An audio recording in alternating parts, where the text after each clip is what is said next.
Oh hey there, my name is Control for Days and I'm a Magic the Gathering YouTuber. This past summer I won an RCQ, but I have a confession. I had an unfair advantage in my finals match.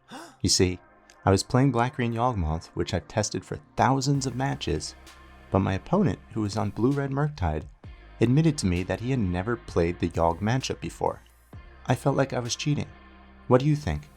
Was it fair? Watch and decide for yourself. Yeah, we've been able to follow Brandon through the top 8 so far, and playing really well, knows his deck really well, and now he's going to have to face another interactive deck. We saw him able to take out the Rakdos interactive deck. Now it's time for a different flavor. We're going to be playing against Izzet cards. What do you know about this matchup? Honestly, not a lot. I know that Murktide has this 1-2 punch where you're trying to, play creatures, counter the relevant spells, maybe land a Blood Moon, if depending on pre or post board. Right. And then try to kind of squeeze them before they can get anything going. Right. But we did see Brandon's very adept at playing through interaction like that. We saw he play against Scam where he's dodging Blood Moons left and right with these green mana creatures and all the removal spells that deck has to answer. Blood Moon, no problem. Yeah, so I will say that you don't have your Furies, and we're about to get into the action here. It looks like a turn 1 Ragavan. Very strong play from Drew. Yeah. Yeah, on the play, Ragavan can definitely be a card that is a very strong start here. But generally, Ragavan is one of the first cards that come out in this matchup from the Izzet side. So many mana dorks. Yeah, if you're not having it very specifically on turn 1, backed up with a bunch of removal spells, it's just not going to be able to connect much. But look at here, a 0/1 mana dork. Yeah, and doesn't block and trade for Ragavan. It's not great well. at blocking Ragavan. No. I think that in any scenario, we might just see... Yeah, Ragavan is coming across here. Yeah. But Brandon just goes ahead and takes the 2. We have the Filter Land flipped up. Gonna get that treasure. I think that, the threats that Izzet is gonna be able to find are gonna be pretty important here. We've got Ragavan, which, if you can back it up with a ton of removal spells is gonna be good, but Murktide is kind of like the bread and butter. The bread and butter of the threats here. Yeah, I also like that little move by Drew where he lightning bolted after combat, saying, if you want to give me this Ignoble Hierarch for free, right. I don't have to use a removal spell. I would love to hold on to this bolt. I'm okay with that. Yeah, it's worth more than me than the treasure. Yeah. We got to consider in step here. I'm going to be able to untap. Yeah, just deploying 2 more mana dorks there for Drew. Or for Brandon, including a Pendelhaven, which can currently target no creatures. Right, we've got an 0/1 and a 1/2. Some deliberate thinking here. We only have to remove 1 creature in order to attack into the Ragavan, but it looks like we... Mana dorks are more important than Drew's continued access to mana. Right. Walrus can be cast here. Does not do a whole lot for the Murktide deck, though. Yeah, 1 green mana is just really hard to use out of this Murktide deck. Pretty much every spell in the deck is exclusively blue or black colors, so we're going to be able to sink into that. Yeah, or red even. Or, yeah, blue or red. Excuse me. I know you got confused with Consider, which is completely black. It's it's a black card that I'm looking at here. So there's a Mishra's Ball. We're going to look at the top card of the deck. Take a little peek. I think it looked like a Grist, but I'm also looking at this straight down from the table, right. So who knows? Yeah. So Bobble Trigger there for Drew. Going to pass the turn. We're keeping up plenty of mana here, so something like counter spells are going to be strong. And unless it's against a legendary card. Right, yeah. And we might even see that interaction come up pretty soon here of being able to... Yeah, and I think there was an indication there. This is going to be black mana. There's and a Yawgmoth. Yawgmoth. Subtlety. Ooh, wow. Very notably does not counter the spell it targets. It simply puts it on the top or bottom of its owner's library. Right. So that is going to work through the uncounterability. And I think there might have been a question of, was this evoked or not? But it looks like it was hard cast with just the treasures. Yeah, the treasures are all gone now, and the subtlety is in play. Also a good pressure tool for Drew here. Yeah, flyers are going to be key to keeping the pressure on against this deck that's really able to clog up the ground here. We'll see what else we have. We're not going to bother trying to attack through this Young Wolf. And it looks like we're going for an expressive iteration. Yeah, Yawgmoth is one of the best blockers Right. of all time for Ragavan. Yeah, of all time. Just, block Ragavan, come back, ready to block a second Ragavan if you need to. Yeah. All right, so it looks like the 2 cards that we found off of Expressive were Bauble and Fetchland. I'm going to go ahead and play this Bauble and the Fetchland out. Just gonna Bauble on turn. You always want to draw your card from Mishra's Bauble as Murktide As soon on as your possible. opponent's turn, right? Yeah, so many interactive spells that you can have on their turn. We're going to take a little peek on top of our deck. It was a Ragavan, so we're yeah. gonna shuffle that one away. That is not a good card to draw in this spot. No. Especially one in play that is currently ineffective. Mm-hmm. Now Drew's just trying to decide what to get. That was a Polluted Delta, so if you're trying to get a basic, you're going to have to get an island. This deck does not play Swamp. Right. Even though some of these might look like swamps. Right, and to keep open red mana threats, just going to grab a Steam Vents, taking an extra 2 damage. Yep. And here's Okay. Murktide Yeah. Regent. I think this is a 4-power Murktide Regent? Or a plus 4-power Murktide Regent. Yeah, up to but 7. Not positive. Yeah, it looks like Steam Vents. I see one Steam Vents in there. So, yeah, I mean, the clock is on now for sure. We've got 10 power in the air. The opponent is at 11, so not quite lethal yet, but just any, burn spell or second attack could be lights out. It does notably disallow the use of fetch lands on board. Right. And also notably means that, I remember if the Yawgmoth was put on top from the subtlety last turn. Absolutely. So we're going to be casting that again. And we're going to be able to activate it a couple times, but as soon as we activate it, then all of a sudden we're staring down lethal in the air. Well, if you activate it, you can put a counter on the creature, so you're kind of life neutral. Oh, yeah, that's an excellent point for sure. It's not a great place to be in, which is why you see Brandon go for the Grist here instead. Yeah. Just going to sacrifice Yawgmoth to take out the Murktide Regent, which is gaining way more than 1 life. Right. Just gaining like 7 life. Yeah, why maintain life neutral when you could just get ith of a threat entirely? For some reason, the Yawgmoth came back with 2 counters, and yeah, there we go. There we go. Just a little dice bump. A Batcher coming down. And a passing of the turn. I'm so proud of you for knowing the name of Hopatra now. I learned it today. Yeah, I know. That's why I said it immediately the first time it came down. I'm glad you know me so well. All right, so we've got... We do have the ability to attack down the Grist. Face you. Oh, yeah, Point I at saw double those finger fingers. guns. Yeah, looks like we're going to be trading off with the Ragavan. Don't want to have that connect this time. 3 damage is going to come through. Interesting choice to leave the Grist around. I guess the Grist at 1 loyalty doesn't really represent that much of a threat. It represents 1 card, I believe, from the insect token. Sure. 2 if you get very lucky. Right. But at 8 here, I mean, if we have another flyer, we could... Okay. That's the so flyer. there is another flyer. Do we have Delirium? No, not currently. Missing any kind of spell type. So Okay. an instant or sorcery. Any spell will turn on this flyer. Right. 1 card left in hand. You have to assume that it is something powerful. I mean, multiple missed land drops would lead me to believe that it is not a land. Right. So here comes the Yawgmoth, I believe. We know that there is a Yawgmoth looming at some point.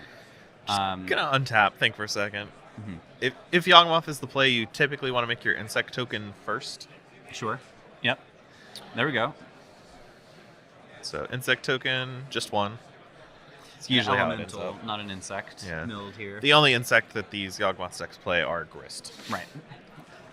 It's always fun when you can, flip over another Grist. and- That text on the card is kind of frustrating because it comes up so rarely, and then you flip another Grist, and it's like so much loyalty. There's 2 extra creatures in play. Wait, Yeah. hold on.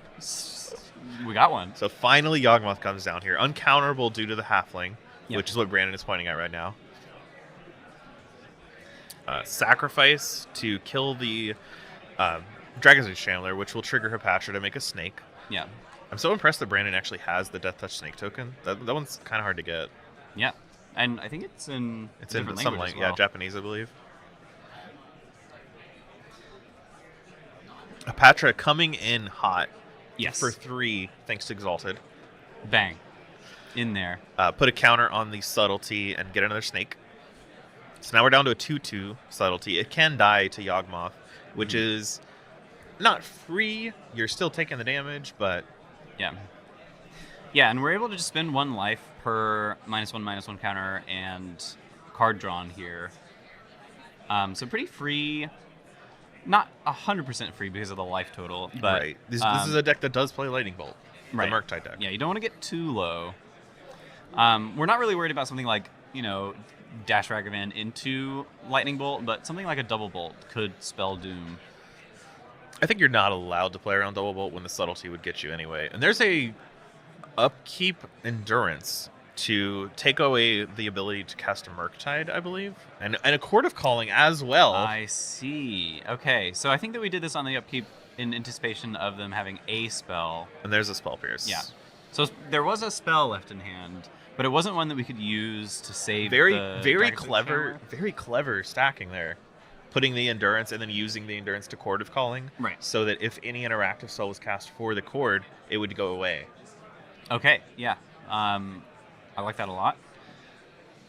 Card drawn for the turn. Looks like a cantrip. Yeah. Consider. But we've just got cards off the top versus the world here. I'm not interested in counterspell. My opponent has 70 creatures in play. It's too late for that. How about a 3/3 creature? How about a 1/1 creature? Oh, yeah. How about a 1/1 creature even? That's just going to bite the dust immediately. We're going to 4. 4 is not 3. No. And I think that we might just want to stay there unless we know we can find a kill this turn. Right. Sources of life gain are few and far between. That Chord of Calling would have sealed the deal, but any drawn Shieldred or Blood Artist is going to do similar. And we might just see a bunch of attacking here. Yeah, it's hard to imagine this going wrong. Just turning these creatures sideways, plussing our Grist one more time.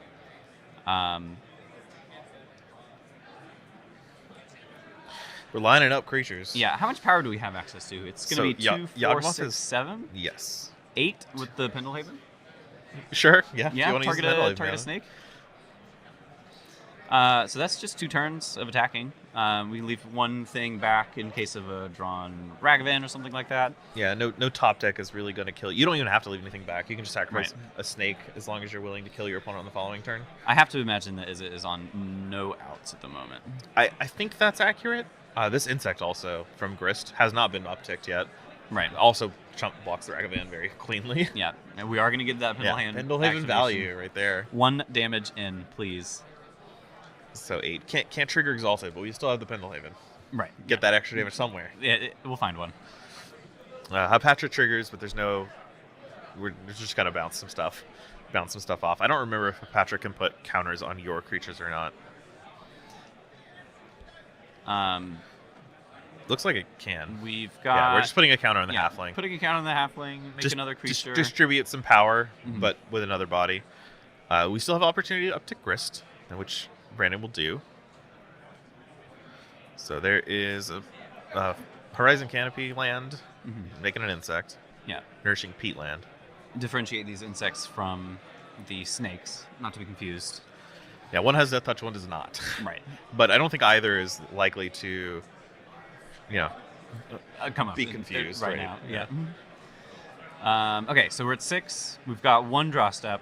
Expressive Radiation into... Yep, that's nothing. A Murktide Regent was the card drawn for turn, which could have been cast as a 4/4 or something. Sure. But, Yeah. then whatever. Not gonna do it, especially with the Grist on 3. Right. You can also just sacrifice your snakes end of turn to kill the Murktide Regent. Right. And Yeah. then- Yeah, why not? Just get rid of these. I mean, if your opponent has the lightning bolt in hand, you might as well just go to 1. Yeah. Played around Lightning Bolt by killing you this turn. Yeah, a really scrappy game. No combos necessary. Just attacking, dealing damage. Yeah. Can you pull up the Murktide list so I can see Yes. what's in their sideboard? Yeah, we've taken a look at the sideboard of the Yawgmoth deck. The Yawgmoth player. Yeah, we know Endurance is huge for that. Sure. Because that's a card that is very effective at cleaning up the graveyard for Murktide, as well as, just being really good blocker against all those creatures. So there's 2/1s from Ragavan. It even blocks Death Rage Channeler, both as a 3/3 and as a 1/1, which it often becomes once Endurance enters the battlefield. So those are certainly going to come in. Yeah. And it looks like in the sideboard here we're going to have access to just a couple of more interactive spells for creatures. We've got 2 Furies that can come in from Izzet. We've got Engineered Explosives as a consideration. Sometimes you want to get rid of a couple of 1-drops. Cast into the Fire is a new card. Not super effective unless it's killing a bunch of 1 toughness creatures. Sure. Which is, because we're not exiling artifacts with that card. No. But one thing that does jump out to me is Stern Scolding.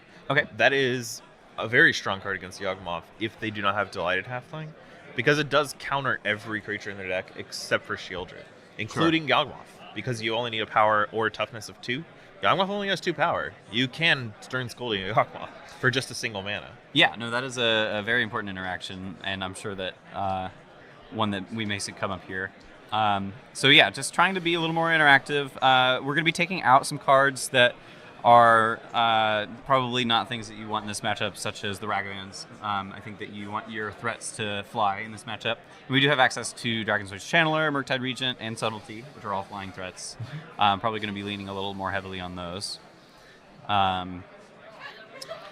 You also get to board Magus the Moon, just as an extra little, punch. Yeah. We saw the Blood Moons be a little annoying the last time we saw them against this Yawgmoth player, but able to kind of fight through that, no problem. Yeah, of course. You just kind of want every card you can, and these Ragavans do not do very much. Right. Like, did you see how many 1/1s the Brandon had in play last game? A lot of 1/1s. A lot of 1/1s. Yeah. All right, looks like we're going to ship this first one back for the Izzet player here. Yeah, but Brandon is good to go. Keeps the first 7. Already rolled up with a Forest, likely into a Mana Dork, because that's what this deck does, right? Yep. Even playing in this day and age Ignoble Hierarch, because the mana considerations for this deck are so intense. Normally you would want all of your Mana Dorks to be immune to Bowmaster and Wrenn and 6. Not a luxury you can afford in the Yawgmoth deck. You're playing the Delighted Halflings, they're good. But you do need that extra little bit of black mana, so Ignoble Hierarchs are just the play. Yep. I can imagine. I remember Ignoble Hierarch coming out and being a pretty big boon for this deck. Yes. People were trying to play Yawgmoth before. And Play Birds of playing Paradise. Yawgmoth. Yeah, right. Yeah. Birds, a flying blocker. It's not nothing that we're losing, but not the spot you want to be in. I think that I'm seeing an Orcish Bowmaster in hand over here. That can be a pretty impactful one against a deck that is playing several cantrips. Mostly early, yeah. One of the issues, I think, though, with the Murktide deck is their Dragon's Reach Channelers can get out of him very quickly. Yes. They can quickly go to a 3/3. They're very good at casting a lot of spells into it. So it looks like we're fetch landing away this Flooded Strand to play a something. Don't know yet. We have a turn 1 play. It could be a preordain. It could be. I think usually you want to play your Preordains a little later if you can. Like sometimes you just don't have that many 1-drops and you play your Preordains to get closer to them. But Right. Maybe you need to find your second land. Yeah. Looks like it's going to be a Dragon's Race Channeler, which the clock is on to be able to turn this into a 3/3 because we know that on... We got one turn. Yeah, we need to turn this into a 3/3 now, or else it's going to meet an ugly fate. Yeah, so here's a Preordain. Get the Surveil. If it's not a land, it's certainly going to the graveyard. So there's 2 types for Delirium, 3 types with the Preordain. So we just need 1 instant or Mishra's Bauble, and that will turn on Delirium. Like, this deck does Delirium very fast. Preordain is a huge help for that because it was hard getting so many good sorceries before. Oh, but land this drop. is a land drop. That is going to be pretty difficult to come back from. And we just see There, Bowmaster time. here, although And there's not nothing that we can do about this. Subtlety is a card. It kind of prevents Brandon from just running away with this game. Yeah. And he's thinking about, do I put this on top? Do I put this on bottom? You did just miss a land drop. Yeah. I have to imagine that there's something... I mean, we know that there's all spells in hand, right? So I'm anticipating a Bolt or, maybe another Preordain or something. So I would imagine that I'm going to be counting on this being a 3/3 when I'm making my decision about this Bowmaster. I think so too, yeah. And here's Delighted Halfling coming across for 1 damage. Get in there. Oh, yeah. All right, 16 to 20. Unholy Heat in the upkeep. Okay. This is going to surveil to try and find that land. I like It's been that. elusive. This also turns on the Dragon Rage Chandler's flying mode. Yep. Now it's a 3/3. Has to attack. In for 3. Points to Unholy Heat. Yep, I've got it now. we're good. We got there, and we found the land. It's a nice Spiral of Canal, painless dual land here. Yeah, one of my favorite things players do is when they put a card on top and they just keep it revealed face up. You know, Yeah. everyone knows what it is. Yeah, time to draw it. So this Orcus Bowmaster no longer quite the powerhouse that it was the previous turn. It's not taking a creature off the board, but it is still relatively good against the Murktide deck, right? They have Preordain and Consider. Does not work against Express Federation, but those like cantrips they use to keep going. And there's a relatively high density of those in the deck. Interesting. We just have a slamming of Grist here. It cannot get Spell Pierced because Grist is a weird card. But is that a Stern Scolding? I believe that is. Wait a minute. It's a 1/1 insect. It's a 1/1? Yeah. It specifies being a 1/1? It specifies being a 1/1. That is incredible. Wow, Stern Scolding a lot better than I thought it would be in this matchup. No, it's very strong in this matchup. That is crazy. When spoiler season was coming out, me and CCR were trying to figure out exactly why people were so excited about this card, and the only thing we could think of is that if your locals played entirely Yawgmoth. Nice. There's a lot of stuff going on with this card. It notably is also very good against Evoked Grief turn 1 out of Scam. the Scam deck. So yeah, definitely some other applications for it there.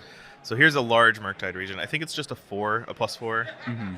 But I don't remember exactly what was milled. This turns off the Delirium for the Dragon's Rage Channeler. Right. But it replaces that with a much larger flyer. Yeah, I mean, sure, now Brandon can kill the Dragon's Rage Channeler with Orcish Bowmaster, but at the same time, there is a 7/7 flyer. Yeah. So that one's not going to die to Orcish Bowmaster. Oh, wow. Shieldred. Just mid-range threat. Yeah. I think trying to set up for leveraging that Shieldred into more life, whether it be with, a creature into Court of Calling or something. Just get something going. Here's Express Federation. Here we go. If we find an instant or an artifact here off the top, we're going to be able to turn on Delirium. But so keeps that on top. It looks like a land, a Polluted Delta, which just desperately need lands here. So that Polluted Delta is whoa. Yeah. You can't merge your hands with the cards you're looking at. Yes. These cannot touch. Yeah. Okay, so and we do find Delirium here with this Bauble, which is nice. So we're gonna go ahead and cast it. Trigger. Belonging to Michael Robert Long. Then we're looking at it. Maybe it's good. Maybe it's a Preordain. If it's a Preordain, you just keep it there. Subtlety. Well, we do know about the Bowmaster still in hand, so I don't know if we would keep a Preordain. Sure. And it's interesting that we bend the Subtlety actually.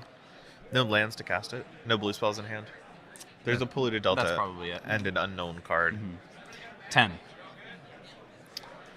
Yep, we got 10. Yeah. And, your statement of we get Delirium fast with this deck has turned out to be very true. We've gotten it immediately, taken it away, gotten it back. So there's 2 damage from the Shieldred, Mishra's Bauble, hybrid trigger. Yep. And then 2 life for Brandon here. Back to 3, but we're going to have to deal with both of these flying threats now. And that might be a tall order. Yeah. Crucially, Drew did not draw Lightning Bolt, or Brandon would be dead. Right.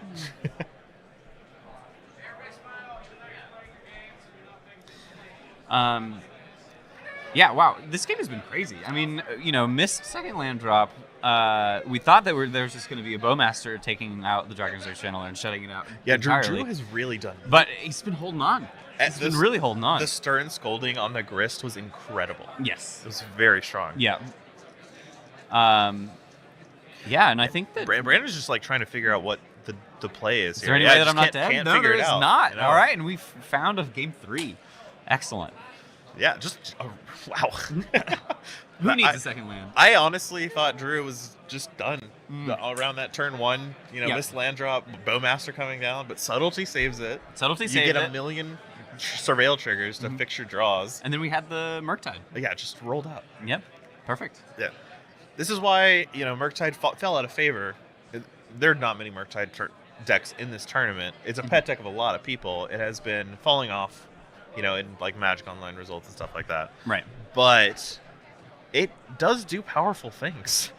You can't ever just count it out and say, the deck's not playable anymore. It is a big creature. Yeah. Yeah. It's a dragon. It's a blue dragon. It's a big blue dragon. Very crazy. All right, so we've got maybe going back to the drawing board a little bit here. Trying to figure out, if we want to make any changes for game 3, maybe some play draw differences for your deck choice. And then we're going to shuffle it up and we're going to get the final game of this tournament. Yes. It's all on the line. It is all on the line for charity, For charity. Yes. But mostly the bragging rights are on the line here. That's a lot of bragging rights on the line. Yeah. All right. Yeah, both of these players have locked up a qualification for the next RCQ. Yeah, this was a 2-slot or the RC. So a 2-slot regional qualifier. So both players in Atlanta, though I believe Drew was already qualified. Not sure about Brandon. Okay. But a nice prize nonetheless. Oh, yeah. We've got to look through the first hand for Yawgmoth. Looks like we are keeping. Yeah, we're good to go. Swamp Swamp is the first play. Yeah. What does that tell you about the texture of Brandon's hand? It's interesting. We do. Oh, here we go. I think that explains it. Tells you there might be a Bowmaster. Right. Especially with this turn 2 pass. It's like, is there a Bowmaster? I wonder. Yeah. In a deck full of 2 and less mana creatures, there's got to be one in the opener. Right. Brandon accidentally kept a 7 with a bunch of lands in it. Oops. Didn't mean to. Whoopsies. Yeah. Okay, yeah, there's the Bowmaster. There it is. The face-up Bowmaster. It's going to come down. It's going to make an army. It's going to deal damage. Yeah, already on the board. For his part, Drew's playing pretty slow right now. No cantrips, which is pretty bad on turn 2 once you know the Bowmaster's coming down. I mean, you don't know, but you know. You know.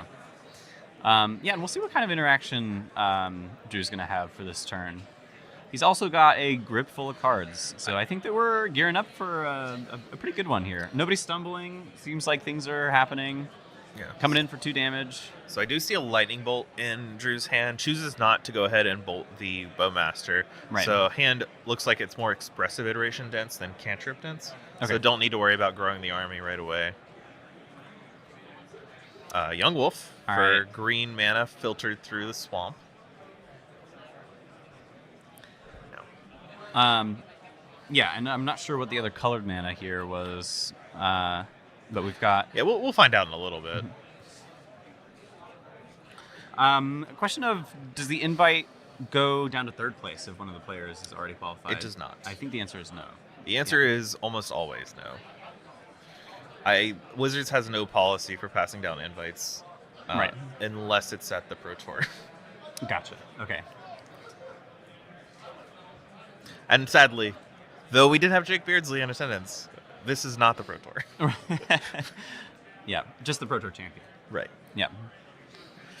All right, looks like we gonna get our mana developed here, untap, see what we can find. So there was a Stern Scolding that met the Yawgmoth. So don't have to deal with that. It's just one of the few clean answers to Yawgmoth. That and Warping Whale, right? Nice 1-for-1. So Dragon's Rage Channeler comes down. Still a 1/1 right now. Yeah. No way. Drew does have an opportunity to just cast an iteration here, but chooses to leave open Counterspell rather than do that. Yep, makes sense.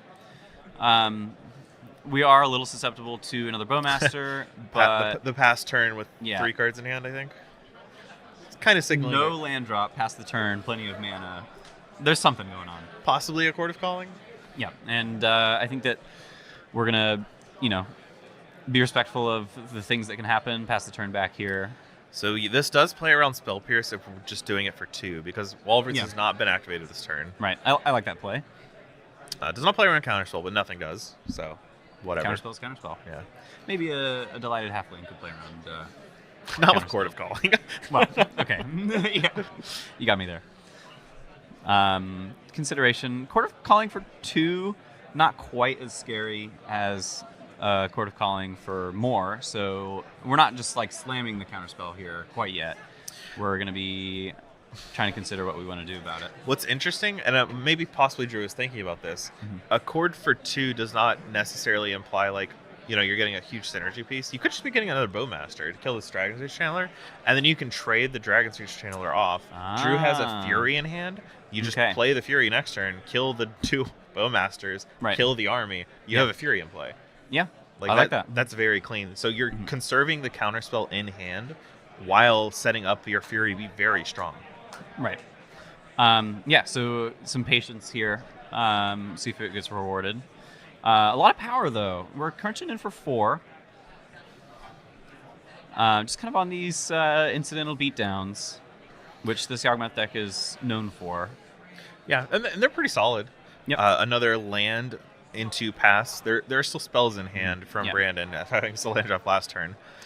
Yeah, and I think that Brandon is doing a really good job just kind of being patient and kind of understanding that there are spells that are going to be interacted with on the stack here. He's being really conscious of counterspell. He's not trying to get blown out by it.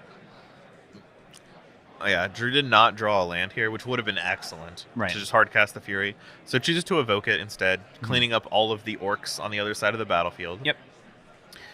Which I think was a really heads-up play for Drew. Yeah. Like, your opponent's not playing a Bowmaster there. They're playing a Court of Calling for 2. It could be anything. Right. But if it's a Bowmaster, it's really good for you. Now, and all of a sudden, this game is starting to feel a lot different. There's no more scary permanents on the board. There's no power anymore for the Yawgmoth player. We've got counterspells in hand. All of a sudden, there's no pressure. This Izzet deck, I think, is really happy to see what's going on here. No, yeah, I agree. Especially since he still has a full grip and a counterspell rolled up. Like, if this is a Yawgmoth here, and it is, Drew just says counter it. Tap 4 mana, counter it. Oh, okay, I'll just put it in the graveyard. Whatever this is for 4. 4 is enough to trade 2 mana for. Yeah. Notably, we did have the opportunity to hardcast the Fury last turn, but we valued so much holding up that counterspell. Okay. That we just, we wanted to make sure that there was never an opportunity to resolve something like Yawgmoth. I'm certainly not going to disagree with Drew. He plays this deck much better than I would. Yeah, he seems to be very competent. He's made his way to the finals. So now it's just a matter of 2 cards left for Drew. You have to figure out how you're assembling a Murktide Regent to end this game. And there's a Preordain. Very, very solid card at finding what you need. Yep. That's why it was banned for a long time. Yeah, it's gonna find some action here. Yeah, top bottom. So the card that kept was assumedly a heater. Something like an expressive iteration would be another good thing to find. Another land. A land pass. So I think we're sitting on Subtlety and Consider. Okay. I believe those are that's some what the good cards leftovers. We can cast both of them this turn. Ooh, if this is a crack, okay. We'll see what Brandon ends up doing. So here's a Hapatra. Hapatra. Hapatra, just kind of a 2/2 here. Scary enough to subtlety? I think it's not scary enough to Subtlety on its own merits. It's scary enough to Subtlety, I just want a 3/3 in play. Yeah. No, that makes sense. Just like, and I assume that anything put on the stack there was going to be subtlety, just to get some pressure on. Yeah. So here's Stranglerootgeist, 2/1 haste coming in, not hot, coming in cold. Coming in cold. Coming in, not turning sideways quite yet. I'm wondering if there is some consideration to attacking in that spot. Because if we block, then all of a sudden it's a creature that can attack through and trade. Sure. But I assume that you're thinking that your opponent's going to attack next turn, and then the path will be clear. You also may want to not have one of your creatures die to Lightning Bolt. Like, I don't think you're going to be racing 2 against 3 with your drawing cards at return. Yeah. You're going to have to disassemble something. And if that's the case, you'd much rather let your Stranglerootgeist be less vulnerable to something like Lightning Bolt. Right. Or you're kind of giving up its first life for free. Oh, and we just have a pass. Yeah, just a clean pass. Okay. Not interested in attacking. 18 is a large life deficit to come across from. Yeah. Yawgmoth. Drawn and played. Is this Yawgmoth? Do we see it? Oh, it's on the table. Okay. Yeah. I missed it. Yeah. Yawgmoth drawn and played and resolved. We're going to put a counter on the subtlety. Actually, just Drew. Looks like Drew card with Stranglerootgeist. Putting a counter on the subtlety. Yeah. It's at the registration table. So, yeah, I'm wondering what we have left over here for is a player. So, okay, I want to talk about no attacks last turn. Okay. A sign of strength or a sign of weakness, you think? I think show of weakness. Yeah. Not believing that you have the cards it takes to leverage the damage now, Sure. but now realizing you're not going to beat Kinda this guy have without to, doing right. anything else. Yeah. Yep, so we're going to get in for 2 here. Ragavan. Ragavan in the deck. Not used to seeing that post board. Right. And this board is kind of why there's we're just kind so of many seeing cards. why it's just not. So Brandon's picked up the pace, ready to just put cards on the table. So here's another Stringler, guys. Okay. That's could be lethal. We are ahead. That's super lethal. That's Yeah. game. Wow. So no interactive spells in hand Yeah. that are good. We saw a Bolt and a Consider there, but he's just not about it. And then Brandon takes it. He's the champion. He's Gets got the his champion RCQ champion box. Yeah. Well played. All right. Really well played from both players. This tournament was the only paper event I played all year and was one of the highlights of my year, which is why I wanted to share it with you at the end of the year. Thank you for tuning in and thank you for your support. I'll see you all again in 2024. Until then, you know the deal. Be well, my friends.